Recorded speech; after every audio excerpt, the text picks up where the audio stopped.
ओम शांति। आज 29 जुलाई 2025 की साकार मधुर महावाक्य है। आज की मधुर महावाक्य में बाबा बोले, मीठे बच्चे, इस शरीर की वैल्यू तब है जब इसमें आत्मा प्रवेश करे, लेकिन सजावट शरीर की होती है, आत्मा की नहीं। इस शरीर की वैल्यू तब है जब इसमें आत्मा प्रवेश करे, लेकिन सजावट शरीर की होती है, आत्मा की नहीं। प्रश्न है, तुम बच्चों का फर्ज क्या है? तुम्हें कौन सी सेवा करनी है? उत्तर है, तुम्हारा फर्ज है अपने हमजिन्स को नर से नारायण, नारी से लक्ष्मी बनने की युक्ति बताना। तुम्हें अब भारत की सच्ची रूहानी सेवा करनी है। तुम्हें ज्ञान का तीसरा नेत्र मिला है, तो तुम्हारी बुद्धि और चलन बड़ी रिफाइन होनी चाहिए, किसी में मोह जरा भी ना हो। गीत है, नयनहीन को राह दिखाओ। ओम शांति। डबल ओम शांति। तुम बच्चों को रिस्पॉन्ड करना चाहिए। ओम शांति। हमारा स्वधर्म है शांति। तुम अभी शांति के लिए थोड़े ही कहाँ जाएंगे। मनुष्य मन की शांति के लिए साधु संतों के पास भी जाते हैं ना। अब मन बुद्धि तो है आत्मा के ऑर्गन्स। जैसे यह शरीर के ऑर्गन्स है, वैसे मन बुद्धि और चक्षु। अब चक्षु जैसे यह नयन है, वैसे वह नहीं है। कहते हैं कि हे प्रभु, नयनहीन को राह बताओ। अब प्रभु व ईश्वर कहने से वह बाप का लव नहीं आता है। बाप से तो बच्चों को वर्षा मिलता है। यहाँ तो तुम बाप के सामने बैठे हो, पढ़ते भी हो। तुमको कौन पढ़ाते हैं? तुम ऐसे नहीं कहेंगे कि परमात्मा व प्रभु पढ़ाते हैं। तुम कहेंगे शिव बाबा पढ़ाते हैं। बाबा अक्षर तो बिल्कुल सिंपल है भी बाप दादा। आत्मा को आत्मा ही कहा जाता, वैसे वह परम आत्मा है। वह कहते हैं कि मैं परम आत्मा यानी परमात्मा तुम्हारा बाप हूँ। फिर मुझ परम आत्मा का ड्रामा अनुसार नाम रखा हुआ है शिव। ड्रामा में सबका नाम भी चाहिए ना। शिव का मंदिर भी है। भक्ति मार्ग वालों ने तो एक के बदले अनेक नाम रख दिए हैं और फिर ढेर के ढेर मंदिर बनाते रहते हैं। चीज़ एक ही है। सोमनाथ का मंदिर कितना बड़ा है, कितना सजाते हैं। महलों आदि की भी कितनी सजावट रखते हैं। आत्मा की तो कोई सजावट नहीं है। वैसे परम आत्मा की भी सजावट नहीं है, वह तो बिंदी है। बाकी जो भी सजावट है वह शरीरों की है। बाप कहते हैं ना हमारी सजावट है ना आत्माओं की सजावट है। आत्मा है ही बिंदी। इतनी छोटी बिंदी तो कुछ पाठ बजा ना सके। वह छोटी सी आत्मा शरीर में प्रवेश करती है तो शरीर की कितने प्रकार की सजावट होती है। मनुष्यों के कितने नाम है। किंग क्वीन की सजावट कैसे होती है। आत्मा तो सिंपल बिंदी है। अभी तुम बच्चों ने यह भी समझा है आत्मा ही ज्ञान धारण करती है। बाप कहते हैं मेरे में भी ज्ञान है ना, शरीर में थोड़े ही ज्ञान होता है। मुझ आत्मा में ज्ञान है। मुझे यह शरीर लेना पड़ता है तुमको सुनाने के लिए। शरीर बिगड़ तो तुम सुन ना सको। अब यह गीत बनाया है, नयनहीन को राह बताओ। क्या शरीर को राह बतानी है? राह बतानी है? नहीं, आत्मा को। आत्मा ही पुकारती है। शरीर के तो 2 नेत्र हैं, 3 तो हो ना सके। तीसरे नेत्र का यहाँ मस्तक में तिलक भी देते हैं। कोई सिर्फ बिंदी मुआफिक देते हैं, कोई लकीर निकालते हैं। बिंदी तो है आत्मा, बाकी ज्ञान का तीसरा नेत्र मिलता है। आत्मा को पहले यह ज्ञान का तीसरा नेत्र नहीं था। कोई भी मनुष्य मात्र को यह ज्ञान नहीं है, इसलिए ज्ञान नेत्रहीन कहा जाता है। बाकी ये आँखें तो सबकी है। सारी दुनिया में कोई यह तीसरा नेत्र नहीं है।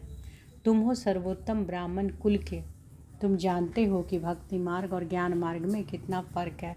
तुम रचता और रचना के आदि मध्य अंत को जानकर चक्रवर्ती राजा बनते हो। जैसे ICS वाले भी बहुत ऊंचा पद पाते हैं, परंतु यहाँ कोई पढ़ाई से MP आदि नहीं बनते हैं। यहाँ तो चुनाव होते हैं, वोट्स पर MP आदि बनते हैं। अभी तुम आत्माओं को बाप की श्रीमत मिलती है और कोई भी ऐसे नहीं कहेंगे कि हम आत्मा को मत देते हैं। वह तो सब है देह अभिमानी। बाप ही आकर देही अभिमानी बनना सिखलाते हैं। सब है देह अभिमानी। मनुष्य शरीर का कितना भवका रखते हैं। यहाँ तो बाप आत्माओं को ही देखते हैं। शरीर तो विनाशी, वर्थ नॉट पैनी है। जानवरों की तो फिर भी खाल आदि बिकती है। मनुष्य का शरीर तो कोई काम में नहीं आता।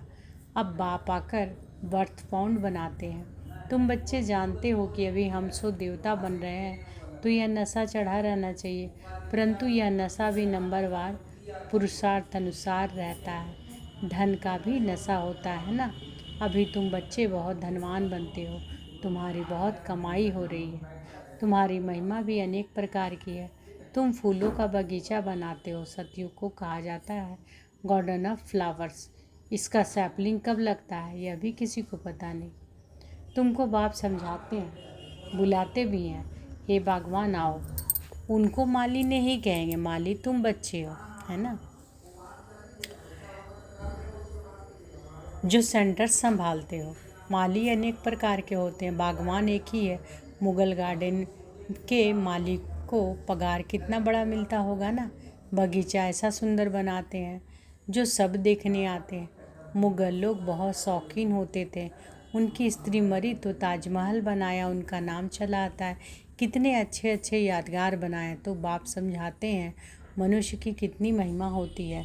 मनुष्य तो मनुष्य ही है। लड़ाई में ढेर के ढेर मनुष्य मरते हैं, फिर क्या करते हैं, घासलेट पेट्रोल डाल खलास कर देते हैं। कोई तो ऐसे ही पड़े रहते हैं, दफन थोड़े ही करते हैं, कुछ भी मानने। तो अब तुम बच्चों को कितना नारायणी नशा चढ़ना चाहिए। यह है विश्व के मालिक पने का नशा। सत्यनारायण की कथा जो जरूर नारायण ही बनाएंगे। आत्मा को ज्ञान का तीसरा नेत्र मिलता है, देने वाला है बाप। तीजरी की कथा भी है, इनका सब अर्थ बाप बैठ समझाते हैं। कथा सुनाने वाले कुछ भी नहीं जानते। अमर कथा भी सुनाते हैं। अब अमरनाथ पर कहाँ कहाँ दूर दूर आते हैं। बाप तो यहाँ आकर सुनाते हैं, ऊपर तो सुनाते नहीं हैं। वहाँ थोड़े ही पार्वती को बैठ अमर कथा सुनाई। यह कथाएं आदि जो बनाई है यह भी ड्रामा में नूंद है। फिर भी होगा, बाप बैठ तुम बच्चों को भक्ति और ज्ञान का कंट्रास्ट बताते हैं। अभी तुमको ज्ञान का तीसरा नेत्र मिला है। कहते हैं ना, हे प्रभु अंधों को राह बताओ। भक्ति मार्ग में पुकारते हैं, बाप आकर तीसरा नेत्र देते हैं जिसका कोई को पता नहीं सिवाय तुम्हारे। ज्ञान का तीसरा नेत्र नहीं है तो कहेंगे चूचा धुंधकारी। आंखें भी कोई की कैसी होती है ना। कोई की बहुत शोभावान आंखें होती है, फिर उन पर इनाम भी मिलता है। फिर नाम रखते हैं मिस इंडिया, मिस फलाने। तुम बच्चों को अब बाप क्या से क्या बनाते हैं। वहाँ तो नेचुरल ब्यूटी रहती है। श्री कृष्ण की इतनी महिमा क्यों है? क्योंकि सबसे जास्ती ब्यूटीफुल बनते हैं। नंबर 1 में कर्मातीत अवस्था को पाते हैं, इसलिए नंबर 1 में गायन है। यह भी बाप बैठ समझाते हैं, बार बार कहते हैं बच्चे। बाबा बार बार क्या कहते हैं बाप? बच्चे मन बना भाव, हे आत्माएं अपने आप को याद करो। बच्चों में भी नंबरवार तो है ना। लौकिक बाप को भी समझो। 5 बच्चे हैं, उनमें जो सयाना होगा उनको नंबर 1 कहेंगे। माला का दाना हुआ ना, कहेंगे यह दूसरा नंबर है, यह तीसरा नंबर है। एक जैसे कभी नहीं होते। बाप का प्यार भी नंबरवार होता है। वह है हद की बातें, यह है बेहद की बातें। सॉरी मैं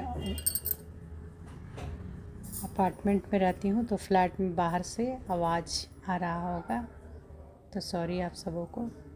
जिन बच्चों को ज्ञान का तीसरा नेत्र मिला है उनकी बुद्धि और चलन आदि बड़ी रिफाइन होती है। एक किंग ऑफ फ्लावर होता है, तो यहाँ ब्रह्मा और सरस्वती किंग क्वीन फ्लावर ठहरे। ज्ञान और याद दोनों में तीखे हैं। तुम जानते हो कि हम देवता बनते हैं, मुख्य 8 रतन बनते हैं। पहले है फूल, फिर युगल दाना, ब्रह्मा सरस्वती। पहले है फूल, फिर युगल दाना, ब्रह्मा सरस्वती माला सिमरते हैं। वास्तव में तुम्हारा पूजन नहीं है, सिमरन है। तुम्हारे ऊपर फूल नहीं चढ़ सकते। फूल तब चढ़े जब शरीर भी पवित्र हो। यहाँ कोई का भी शरीर पवित्र नहीं है, सब बीज से पैदा होते, इसलिए भिकारी कहा जाता है। इन लक्ष्मी नारायण को कहते ही हैं संपूर्ण निर्विकारी। बच्चे तो पैदा होते होंगे ना, ऐसे तो नहीं कि कोई ट्यूब से बच्चा पैदा हो जाएगा। यह भी सब समझने की बातें हैं। तुम बच्चों को यहाँ 7 रोज भट्टी में बिठाया जाता है। भट्टी में ईंटें कोई तो पूरी पक जाती है, कोई कच्ची रह जाती है। भट्टी का मिसाल देते हैं। अब ईंट की भट्टी का थोड़े ही शास्त्रों में वर्णन हो सकता है। फिर उसमें बिल्ली की भी बात है। गुलाब कावली की कहानी में भी बिल्ली का नाम दिखाया है। दीवे दीपक को बुझा देती थी। तुम्हारा भी यह हाल होता है ना। माया बिल्ली बिघन डाल देती है, तुम्हारी अवस्था को ही गिरा देती है। देह अभिमान में पहला नंबर और फिर विकार आते हैं। मोह भी बहुत होता है।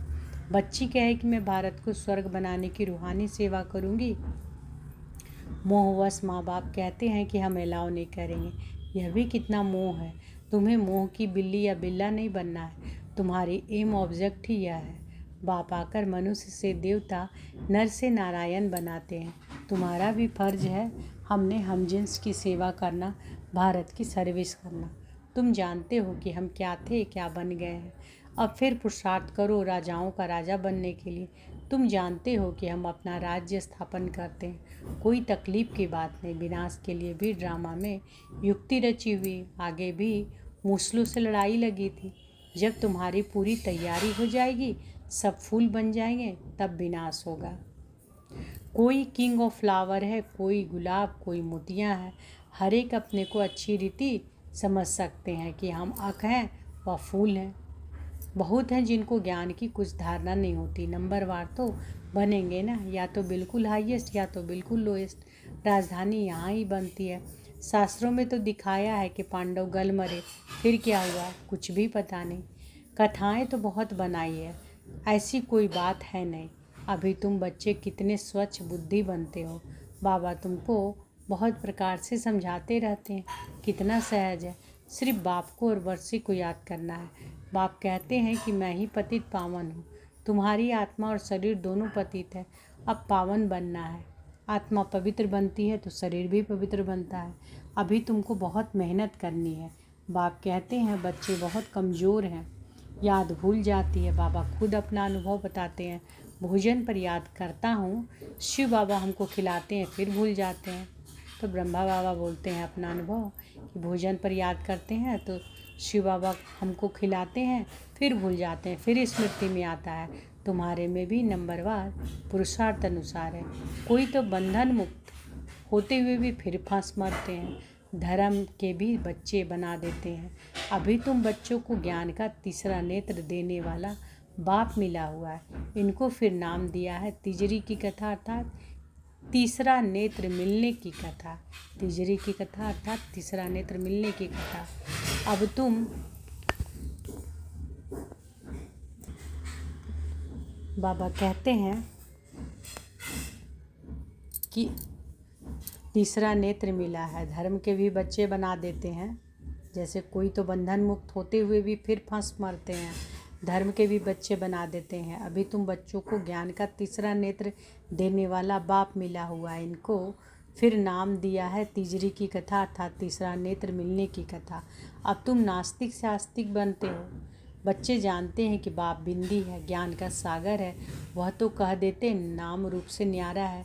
अरे ज्ञान का सागर तो जरूर ज्ञान सुनाने वाला होगा ना। इनका रूप भी लिंग दिखाते हैं, फिर उनका नाम रूप से न्यारा कैसे कहते हैं। सैकड़ों नाम रख दिए हैं। बच्चों की बुद्धि में यह सारा ज्ञान अच्छी रीति रहना चाहिए। कहते भी हैं कि परमात्मा ज्ञान का सागर है। सारा जंगल कलम बनाओ तो भी अंत नहीं हो सकता। अच्छा, मीठे मीठे सिकी लदे बच्चों प्रति माता पिता बाप दादा का याद प्यार और गुड मॉर्निंग। रूहानी बाप की रूहानी बच्चों को नमस्ते। हम रूहानी बच्चों की रूहानी माता पिता बाप दादा को याद प्यार, गुड मॉर्निंग और नमस्ते नमस्ते नमस्ते। शुक्रिया बाबा, शुक्रिया।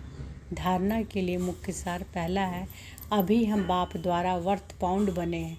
हम सो देवता बनने वाले हैं। इसी नारायणी नशे में रहना है। बंधन मुक्त बन सेवा करनी है, बंधनों में फंसना नहीं है। दूसरा, ज्ञान योग में तीखे बन माता पिता समान किंग ऑफ फ्लावर बनना है और अपने हमजिन्स को की भी सेवा करनी है। आज बाबा ने वरदान दिया है तो अनुभव करें कि बाबा का वरदानी हाथ हमारे सिर पर है और बाबा ने वरदान दिया, अपने सर्व खजानों को अन्य आत्माओं की सेवा में लगाकर सहयोगी बनने वाले सहज योगी भव। अपने सर्व खजानों को, सर्व खजाने कौन से हमारे सर्व खजाने, स्थूल खजाने नहीं, अन्य बताते हैं। आगे बाबा बताते हैं कौन से खजाने, ज्ञान के, गुणों के, है ना, ये सब खजाने हैं ना हमारे। तो बाबा कहते हैं अपने सर्व खजानों को अन्य आत्माओं की सेवा में लगाकर सहयोगी बनने वाले सहज योगी भाव। सहज योगी बनने का साधन है सदा अपने को संकल्प द्वारा, वाणी द्वारा और हर कार्य द्वारा विश्व की सर्व आत्माओं के प्रति सेवाधारी समझ सेवा में ही सब कुछ लगाना। जो भी ब्राह्मण जीवन में शक्तियों का, गुणों का, ज्ञान का वह श्रेष्ठ कमाई के समय का खजाना बाप द्वारा प्राप्त हुआ है वह सेवा में लगाओ, अर्थात सहयोगी बनो तो सहजयोगी बन जाएंगे। लेकिन सहयोगी वही बन सकते हैं जो संपन्न हैं। सहयोगी बनना अर्थात महादानी बनना। स्लोगन है बेहद के बैरागी बनो तो आकर्षण के सब संस्कार सहज ही खत्म हो जाएंगे। बेहद के बैरागी बनो तो आकर्षण के सब संस्कार सहज ही खत्म हो जाएंगे। आज के व्यक्ति सारे हैं संकल्पों की शक्ति जमा कर श्रेष्ठ सेवा के निमित्त बनो। जैसे अपने स्थूल कार्य के प्रोग्राम को दिनचर्या प्रमाण सेट करते हो ऐसे अपनी मनसा समर्थ स्थिति का प्रोग्राम सेट करो तो संकल्प शक्ति जमा होती जाएगी। अपने मन को समर्थ संकल्पों में बिजी रखेंगे तो मन को अपसेट होने का समय ही नहीं मिलेगा। मन सदा सेट अर्थात एकाग्र है तो स्वतः अच्छे वाइब्रेशन फैलते हैं, सेवा होती है। तो बाबा क्या आज के मधुर महावाक्य में बोले कि वैल्यू किसकी है? वैल्यू है जब इस शरीर में आत्मा रहती है ना। इस शरीर की वैल्यू तब है जब इसमें आत्मा प्रवेश करे, लेकिन सजावट शरीर की होती है और आत्मा की नहीं होती है। और हम बच्चों का फ़र्ज क्या है, कौन सी सेवा करनी है? तो बाबा कहते हैं तुम्हारा फ़र्ज है अपने हम जिन्स को नर से नारायण, नारी से लक्ष्मी बनने की युक्ति बताना। तुम्हें अब भारत की सच्ची रूहानी सेवा करना है ना। कौन सी सेवा करनी है? रूहानी सेवा, सच्ची रूहानी सेवा। हमें ज्ञान का तीसरा नेत्र मिला है बाबा से ना। तो बाबा कहते हैं तुम्हारी बुद्धि और चलन बड़ी रिफाइन होनी चाहिए, किसी में मोह जरा भी ना हो। आज का गीत है नयनहीन को राह दिखाओ। अच्छा, शुक्रिया बाबा, शुक्रिया। ओम शांति।